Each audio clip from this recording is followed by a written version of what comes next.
Oh, there you are. Hello, good morning. What happens now affects what happens later. This is a simple law of nature. When you wake up in the morning, a new day is stretched out ahead of you. How your morning begins can affect how your entire day, even your whole week, unfolds. So the content of the next 3 minutes can affect the quality of the next 7 days, which makes it a good thing that I have something positive for us to think about. And oh, what a coincidence, it shouldn't take much more than 3 minutes. How does it feel when you rush into a washroom only to discover that the person who was there before you didn't flush? How does it feel as you stand there with your desperate need to comfortably use the facilities thwarted by somebody's floating parcel of excremental negligence? And sometimes it's not even in one piece. Sometimes it's all over the place in some nightmarish ship-it pattern that will require copious amounts of Dettol to sanitize. I bet you ask yourself all kinds of questions. For example, you ask yourself whoever this culprit may be. I mean, how can people be so thoughtless? So they didn't have 2 seconds to flush the loo before they left? Don't they have any manners? Who raised them? Don't they think of others? It seems like such a simple thing, doesn't it? Just leave the place in the same condition you met it. How difficult can that be?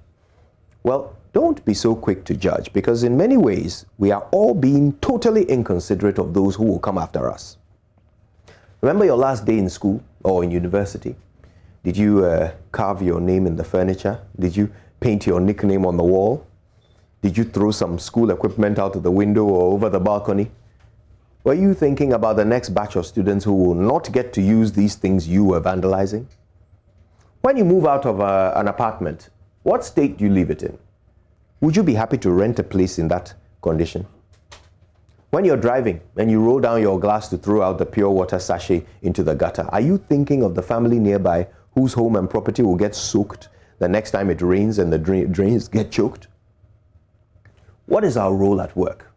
Do you remember your first week when you were reading through your predecessors' incomprehensible handover notes, when you saw the mess they had made of the filing system, when you wondered how anyone could expect you to function in such a jungle? That was because the person who did your job before you didn't really care about you. But how about you? Do you care about the next person? Do you try to leave things better than you found them?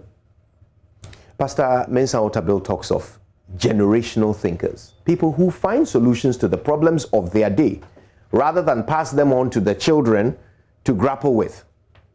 In our own small way, we need to evolve into generational thinkers. As individuals, when we park our cars, we need to remain within the line so that when others come, they can also use the remaining parking spaces. That's generational thinking.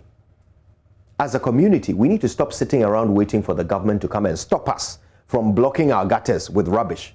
Because when the gutters spill over and become mosquito breeding ponds, whose children will get malaria first? Ours or our MPs? When our city floods, whose children will be washed away first? Ours or the president's? As politicians, we need to stop sowing seeds of conflict with the politics of insults that we use to incite people against each other, because if it degenerates into a war, we will have no nation to bequeath our children. As a nation, we need to stop borrowing money at ridiculous terms, doing it without a prick to our conscience, because we know it will be up to our children to pay them back.